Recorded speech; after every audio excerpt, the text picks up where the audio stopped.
नमस्कार। प्रांजल ज्ञान गंगा में आप सभी का स्वागत है। हम संक्षिप्त महाभारत में कल अयाति का भोग और वैराग्य, पुरु का राज्य अभिषेक की कथा सुन रहे थे। आज हम आगे की कथा में अयाति का स्वर्गवास, इंद्र से बातचीत, पतन, सत्संग और पुनः स्वर्गगमन की कथा सुनेंगे, जो कि इस प्रकार है। चलिए आप और हम इस कथा का मनन तथा श्रवण करते हैं। वैशंपायन जी कहते हैं, जन्मेजय राजा अयाति स्वर्ग में बड़े आनंद से रहने लगे। वहाँ इंद्र, साध्य, मरत, पशु आदि उनका बड़ा सम्मान करते थे। इस प्रकार हजारों वर्ष बीत गए। एक दिन वे घूमते घामते इंद्र के पास आए। तरह तरह की बातचीत होने के बाद इंद्र ने पूछा, राजन, जिस समय आपने अपने पुत्र पुरु की जवानी लौटा दी और उससे अपना बुढ़ापा ले लिया तथा उसे राज्य दे दिया, उस समय आपने उसे क्या उपदेश दिया था? अयाति ने कहा, देवराज, मैंने अपने पुत्र से कहा कि पुरो, मैं तुम्हें गंगा और यमुना के बीच के देश का राजा बनाता हूँ। सीमांत के देशों का भोग तुम्हारे भाई करेंगे। देखो, भाई क्रोधियों से क्षमाशील श्रेष्ठ है। यानी कि अयाति देवराज को बता रहे हैं कि मैंने अपने बेटे से क्या क्या कहा था। वो सब बातें इसमें आ रही हैं, तो आप ध्यान दे के सुनिएगा। और सहिष्णु से सहिष्णु अच्छा है। मनुष्यतर जातियों से मनुष्य और मूर्खों से विद्वान सर्वथा श्रेष्ठ है। किसी के बहुत सताने पर भी उसको सताने का प्रयत्न नहीं करना चाहिए, क्योंकि दुखी प्राणी का शोक ही सताने वाले का नाश कर देता है। मर्मभेदी और कड़वी बात मुंह से नहीं निकालनी चाहिए। अनुचित उपाय से शत्रु को भी अपने वश में नहीं करना चाहिए, जिससे किसी को कष्ट पहुंचता हो। ऐसी बात तो पापी लोग बोलते हैं। जो अपनी कड़वी, तीखी और मर्म स्पर्शी बातों के कांटे से लोगों को सताता है, उसको देखना भी बुरा है, क्योंकि वह अपने वाणी के रूप में एक पिशाचनी को ढो रहा है। ऐसा आचरण करना चाहिए कि सत्पुरुष सामने तो सत्कार करें और पीठ पीछे भी तुम्हारी रक्षा करें। दुष्ट लोग कोई कड़वी बात कहें तो सर्वदा उसे सहन ही करना चाहिए तथा सदाचार का आश्रय लेकर सर्वदा सत्पुरुषों के व्यवहार को ही ग्रहण करना चाहिए।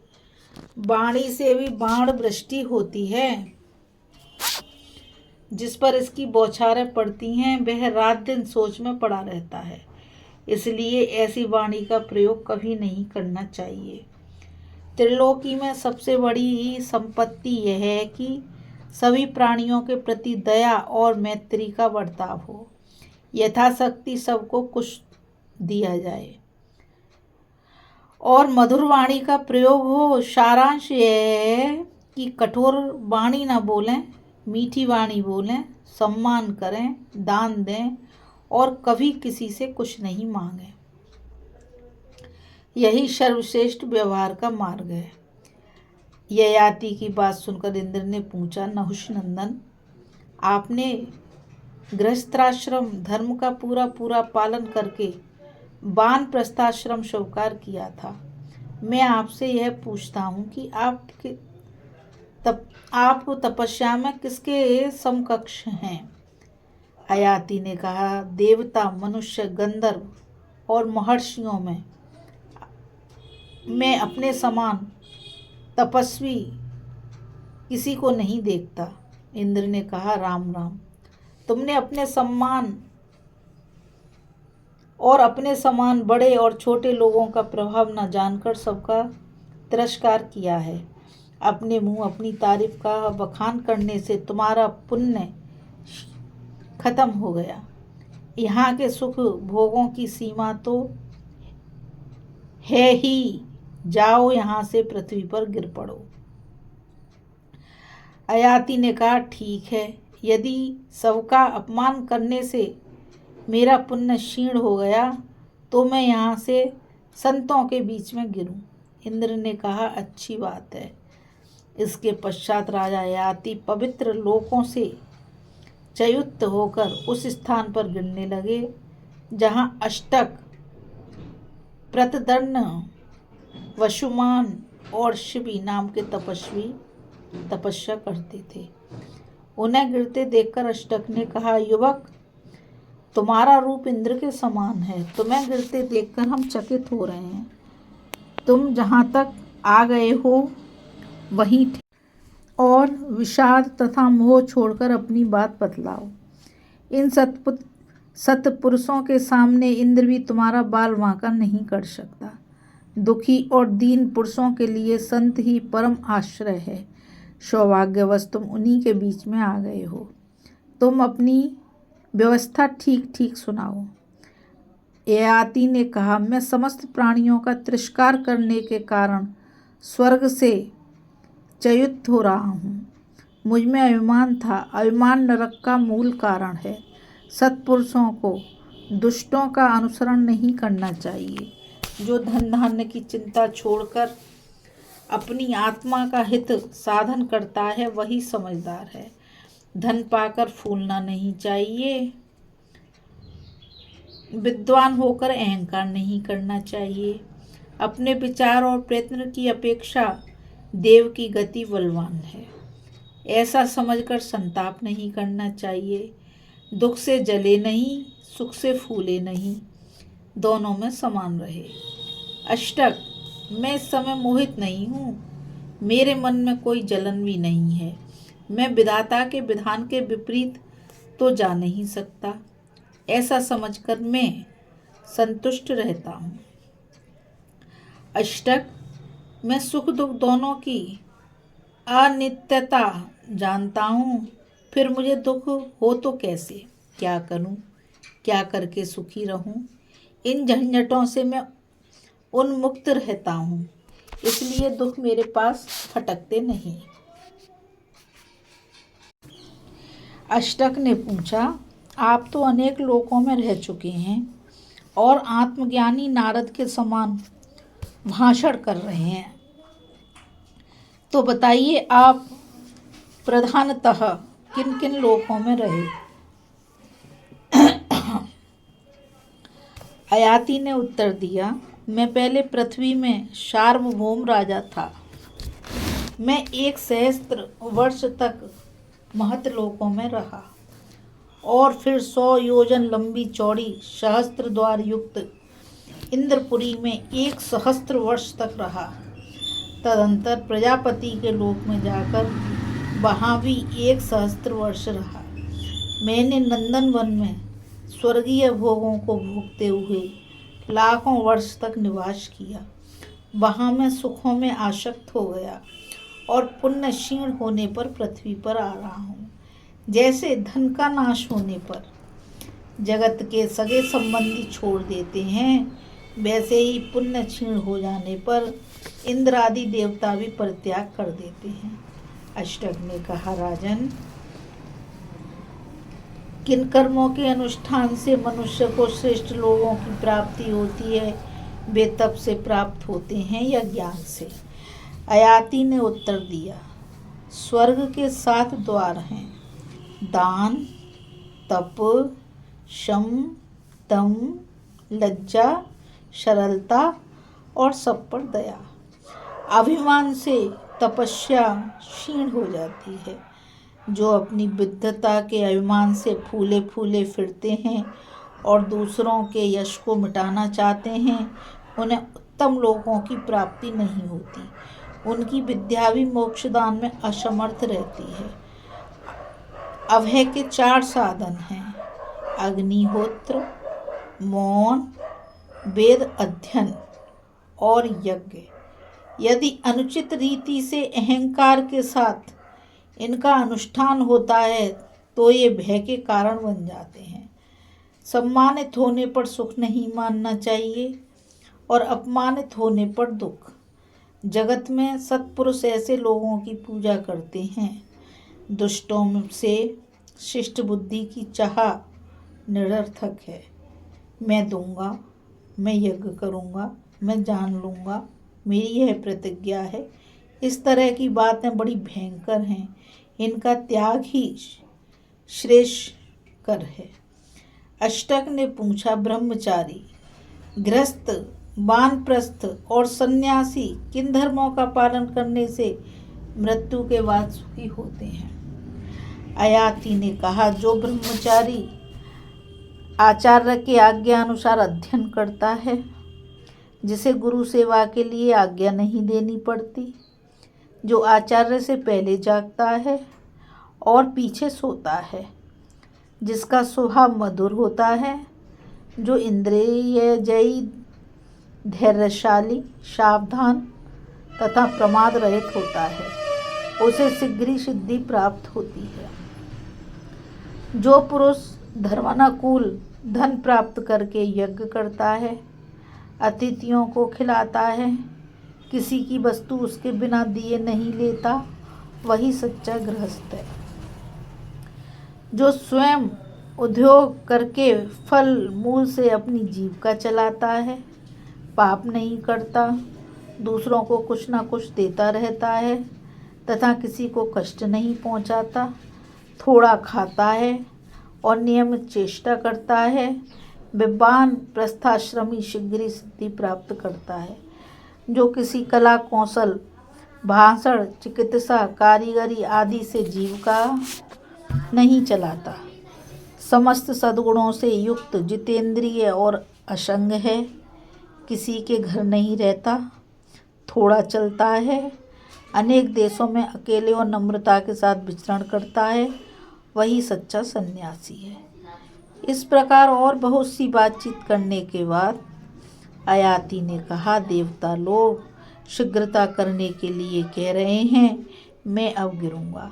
इंद्र के वरदान से मुझे आप जैसे सत्पुरुषों का समागम प्राप्त हुआ है। अष्टक ने कहा, स्वर्ग में मुझे जितने लोग प्राप्त होने वाले हैं,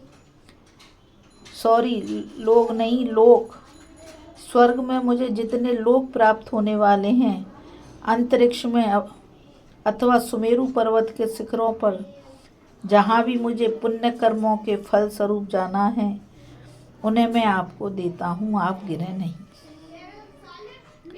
अयाति ने कहा, मैं ब्राह्मण तो हूँ नहीं, मैं दान कैसे लूँ? इस प्रकार के दान तो मैंने भी पहले बहुत किए हैं।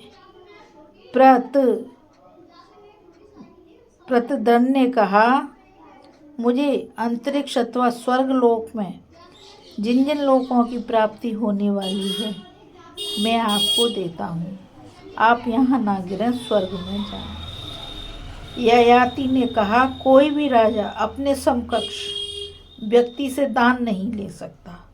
क्षत्रिय होकर दान, यह तो बड़ा अधर्म कार्य है। अब तक किसी श्रेष्ठ क्षत्रिय ने ऐसा काम नहीं किया, फिर मैं ही कैसे करूं? वसुमान ने कहा, राजन, मैं अपने सभी लोक आपको देता हूँ। आप यदि इसे दान समझकर लेने में हिचकते हैं तो एक तिनके के बदले में सब खरीद लीजिए। अयाति ने कहा, यह क्रय विक्रय तो सर्वथा मिथ्या है। मैंने अब तक ऐसा मिथ्याचार कभी नहीं किया। कोई भी सत्पुरुष ऐसा नहीं करते, मैं ऐसा कैसे करूं? शिवी ने कहा, महाराज, मैं औशिनर शिवी हूँ। आप यदि खरीद बिक्री नहीं करना चाहते तो मेरे पुण्यों का फल स्वीकार कर लीजिए। मैं इन्हें आपकी भेंट करता हूँ। आप ना भी लें तो भी मैं इन्हें स्वीकार नहीं करता। अयाति ने कहा, तुम बड़े प्रभावशाली हो, परंतु मैं दूसरे के पुण्य फल का उपभोग नहीं करता। अष्टक ने कहा, अच्छा महाराज, आप एक के पुण्य लोक नहीं लेते तो सभी के स्वीकार कर लीजिए। हम आपको अपना सारा पुण्य फल देकर नरक जाने को भी तैयार हैं। अयाति ने उत्तर दिया, भाई, तुम लोग मेरे स्वरूप के अनुरूप प्रयत्न करो। सत्पुरुष तो सत्य के ही पक्षपाती होते हैं। मैंने तो कभी नहीं किया, वह अब कैसे करूं? अष्टक ने कहा, महाराज, ये आकाश में सोने के 5 रथ किसके दिख रहे हैं? क्या इन्हीं के द्वारा पुण्य लोगों की यात्रा होती है? आयाति ने कहा, हाँ, ये सुनहले रथ तुम लोगों के पुण्य लोगों में ले जाने के लिए हैं। अष्टक ने कहा, आप इन रथों के द्वारा स्वर्ग की यात्रा कीजिए, हम लोग भी समय पर आ जाएंगे। आयाति बोले, हम सभी ने स्वर्ग पर विजय प्राप्त कर ली है, इसलिए चलो हम सब साथ ही चलें। देखते नहीं, वह स्वर्ग का प्रशस्त पथ दिख रहा है। अष्टक प्रत अर्दन वसुमानम और शिव का प्रतिग्रह अस्वीकार करने के कारण आयाति भी स्वर्ग के अधिकारी हो गए। अतः वे सभी रथों पर बैठकर स्वर्ग के लिए चल पड़े।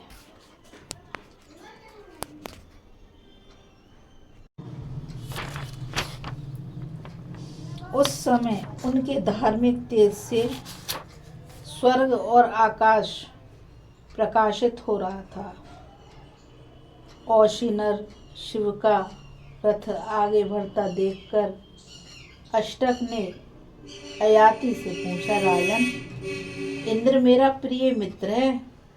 मैं समझता था कि मैं ही सबसे पहले उसके पास पहुंचूंगा। यह शिवी का रथ आगे क्यों बढ़ रहा है? आयाति ने कहा, शिवी ने अपना सर्वस्व सत्पात्रों को दे दिया था। दान, तपस्या, सत्य, धर्म, हिरी, श्री, क्षमा, सौम्यता, सेवा की अभिलाषा, ये सभी गुण शिवी में विद्यमान हैं। इतने पर भी उसे अभिमान की छाया तक नहीं छू गई। इसी से वह सबके आगे बढ़ गया है। अब अष्टक ने पूछा, राजन, सच सच बताइए, आप कौन हैं और किसके पुत्र हैं? आप जैसा त्याग तो किसी ब्राह्मण अथवा क्षत्रिय में अब तक नहीं सुना। आयाति ने उत्तर दिया, मैं सम्राट नहुष का पुत्र आयाति हूँ। मेरा पुत्र पुरु है। मैं सार्वभौम चक्रवर्ती था। देखो, तुमसे गुप्त बात भी बतलाए देता हूँ, क्योंकि तुम अपने हो। मैं तुम लोगों का नाना हूँ। इस प्रकार बातचीत करते हुए सब स्वर्ग में चले गए। बोलो श्री विष्णु भगवान की जय। अभी हम संक्षिप्त महाभारत में आयाति का स्वर्गवास, इंद्र से बातचीत, पतन, सत्संग और पुनः स्वर्ग गमन की कथा सुन रहे थे। इस कथा में हमने जाना कि महाराज आयाति का जब स्वर्गवास हो गया तो जब उनकी इंद्र से बातचीत हुई तो उस बातचीत में जब इंद्र को अभिमान दिखा तो उन्होंने किस प्रकार राजा को पृथ्वी पर आने के लिए स्वर्ग से नीचे भेजा और किस प्रकार अष्टावक्र, किस प्रकार ऋषियों से बात करने के बाद में आयाति जी द्वारा स्वर्ग को वापस चले गए। इस कथा में बस इतना ही। नमस्कार। मैं गीता रावत अब आपसे विदा लेती हूँ। कल फिर मिलेंगे दूसरी कथा के साथ। मैं आप सभी से यही कहना चाहूँगी कि इस कथा को ज़्यादा से ज़्यादा लाइक, शेयर और सब्सक्राइब कीजिए ताकि यह अमूल्य ज्ञान अधिक से अधिक लोगों तक पहुँच सके। नमस्कार।